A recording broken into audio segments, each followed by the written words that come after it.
पिछले कई दिनों से आप सभी लोग देख रहे हैं कि सोशल मीडिया पे हमारे देश की विंग कमांडर व्योमिका सिंह,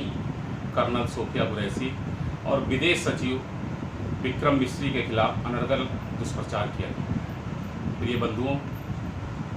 जैसा कि मुझे पता है कि 22 अप्रैल की पहलगाम की घटना के बाद भारत सरकार ने जिस तरीके से एयर स्ट्राइक कर आतंकवादी संगठनों के अड्डों को ध्वस्त किया है, उसमें हमारी इन दोनों महिलाओं को बहुत बड़ा योगदान रहा है। लेकिन हाल ही में भी हम लोगों ने टीवी माध्यमों, समाचार पत्रों से मुझे ज्ञात हुआ कि हरियाणा में कोई एक प्रोफेसर हैं जिन्होंने हमारी महिलाओं के खिलाफ अभद्र टिप्पणियां की हैं और हमारी देश की कर्नल सोफिया कुरैशी जी के खिलाफ मध्य प्रदेश के कैबिनेट मंत्री विजय शाह के द्वारा अनर्गल दुष्प्रचार किया गया है। ये किसी भी प्रकार से क्षम्य नहीं है। सनातन जागृति मंच के तत्वाधान में हम ये सरकार से मांग करते हैं कि चाहे विक्रम मिस्री हों, चाहे डॉक्टर व्योमिका सिंह हों, चाहे सोफिया कुरैशी हों,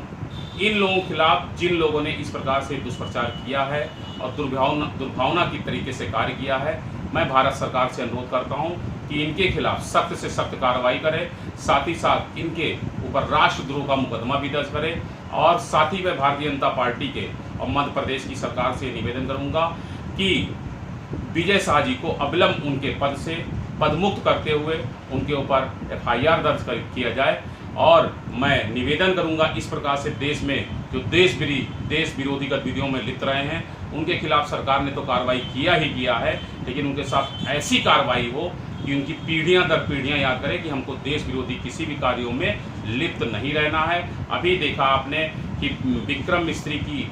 बेटी को भी लोगों ने ट्रोल किया है। सरकार का जो आदेश होता है वो अधिकारी पालन करते हैं। हम लोगों को उस पर सहयोग करना चाहिए, हम लोगों के उनकी भावनाओं को समझना चाहिए, उनकी नीतियों को समझना चाहिए। मैं इसी निवेदन के साथ सनातन जागृति मंच के तत्वाधान में एक बार पुनः निवेदन करता हूं कि भारत सरकार इन लोगों पर कठोर से कठोर कार्रवाई करे जो देश विरोधी गतिविधियों में लिप्त हों। हमारे देश के फौजी बहनों चाहे फौजी जवानों के खिलाफ अनर्गल दुष्प्रचार करते हैं, उनके पर सख्त से सख्त कार्रवाई करें। साथ ही साथ सनातन जागृति मंच आपसे ये भी एक निवेदन करता है कि हमारे देश के जवान चाहे महिला हों चाहे पुरुष हों, उनको पूरे देश में ऐसी सुरक्षा व्यवस्था दी जाए कि उनका भविष्य में किसी भी